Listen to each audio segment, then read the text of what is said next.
Right now, celebrity Sleaze. Of course, the biggest story. The Princess of Wales, Kate Middleton, shutting down the rumor mill in a pre-recorded video message revealing she's been diagnosed with cancer. Some people already think this is AI. Come on, guys. She called it a huge shock. And, and if you remember, all of this was happening the same time King Charles was in the hospital as well. Now, she didn't disclose the type of cancer, but she said it was discovered in post-operative tests following that major abdominal surgery. Now, is this weird for the news cycle that she did it so late in the day, UK time on Friday?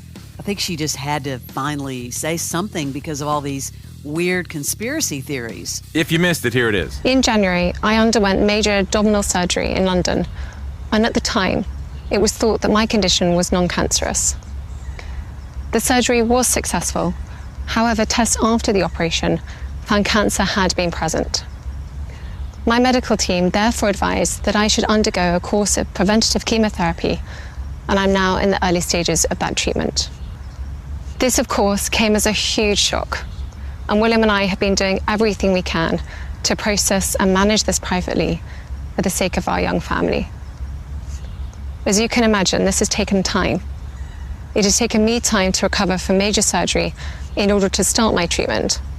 But most importantly, it has taken us time to explain everything to George, Charlotte, and Louis in a way that's appropriate for them and to reassure them that I'm going to be okay. Now, when I was laughing about the people saying it was AI, I'm not laughing because it's not possible, because it certainly is possible. I mean, they can clone anyone and put it in any scene, but I don't think the royal family is going to be that stupid to try again to deceive. It's interesting because I hadn't really remembered what she sounded like because, you don't really hear her speak that much. But, sad. Immediately, Prince Harry and Meghan Markle sent a supportive message. We wish health and healing for Kate and the family and hope that they're able to do so privately and in peace. I've never heard of preventative chemotherapy. We're going to have our morning ex-doctor, Dr. Seiju Matthew, on this morning at 8:35 to kind of break down, because a lot of questions and a lot of doctors are saying this just doesn't smell right. You know what I mean? So let's get into it with him because he knows, the facts about that stuff. Did you see the post from Blake Lively apologizing? Because I guess she mocked Kate Middleton for the Photoshop fail, and now, of course, she's feeling horrible about it. Quote, I made a silly post around the Photoshop fails frenzy, and oh man, that post has me mortified today, especially after hearing about the cancer. She's like, I'm sorry, sending love and well wishes to all, always. But should she, though? Because she's not making fun of her. She's making fun of the royal family putting out a fake photo. I know. I guess she felt like she had to say something. It wasn't like she was dissing Kate. I mean, I didn't look at it and think, oh, that's just awful. The fail's what she was playing with. I know. How do you keep this a secret? This is crazy. Congratulations in order to Cameron Diaz and Benji Madden. They surprised fans over the weekend by announcing they recently welcomed their second child, a son named Cardinal. We are blessed and excited to announce the birth of our son, Cardinal Madden. Kept it a secret? That's crazy. I don't know how. How? That's impressive. Didn't people see Cameron Diaz out and about anywhere? Well, she's been here supposedly doing a movie on and off with Jamie Foxx. I have not heard of any sightings, seen her, so I guess they just did a good job of keeping it under wraps. You and I recently had talked with Gavin Rossdale, and he did, in the course of the conversation, he brought up Gwen Stefani, but he had a larger interview where he admits he doesn't have a connection with her at all and called the divorce a debilitating divorce.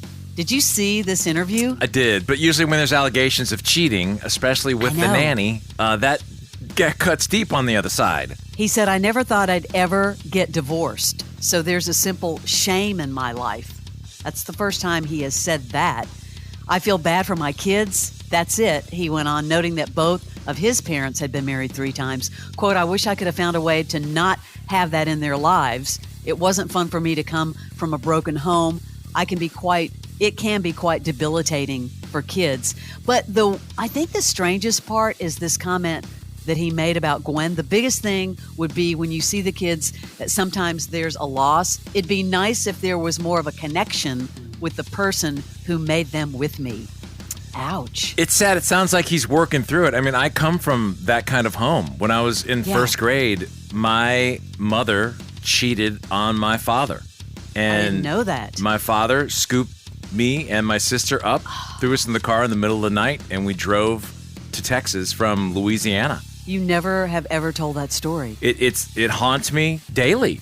I mean, it's just part of your growing up. Wow. And I almost missed a whole, year of school and had to go to a school I didn't know anybody, just plop down right into it. And that's what forced a lot of independence early. But I can relate to what he's talking about from being on the other side, from being the kid of someone that did that. And I think, he said, I go to a lot of events where there's the other team, so to speak. And I'm sure he's talking about Blake, right? Yeah, of course he is. But interestingly enough, a lot of people on social media are like, well, Gavin, you're the reason there was the divorce. Right. You cheated with the nanny. That cuts deep. How do you... Anyway, first of all, you're shocking me by bringing this up. I never knew that before, so yeah, I'm sorry. I couldn't remember if I had mentioned that to you or not, but yeah, it was definitely trauma. Think about it. You go to bed at night and you have your friends in first grade or whatever, and then you wake up in the middle of the night and you're being told, to basically get your things and get in the car. Yeah, that's kind of reflect back on my husband's book and all the stuff that happened to him. It just, yeah. If you guys haven't read Leslie's husband's book, you need to track this thing down. Leslie's even mentioned in it. Woo-wee! What's the name of that book? Oh, Lanny's gonna bust you up. It's not that. It's just it does have it has a great title, and we had struggled about the title, but it's called Father, Son, and the Unholy Road. But the subtitle is really telling, the dark, twisted truth of my journey from cocaine to Christ. Telling you need to read this book. You want to get some Leslie Fram behind the scenes. Do you remember, I actually posted this photo on Twitter the other day on X, and I was like, Barnes, I'm all in on the new Bond. Aaron Taylor Johnson. Yeah, you got a little excited when he put his abs out there.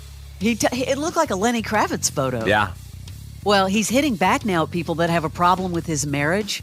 If you didn't know, he's married to Sam Taylor Johnson, who is 24 years older than him. A lot of people, it's ruffled their feathers, but he's like, look, I grew up fast, pointing that he started working when he was just 6 years old. He met her when he was 17 and auditioned for Nowhere Boy that she directed. And then 4 years later, they got married. And he's like, we're in love. They have kids. He also has 2 daughters, and Aaron is the stepfather of her older kids. So don't judge people. That is your Celebrity Sleaze.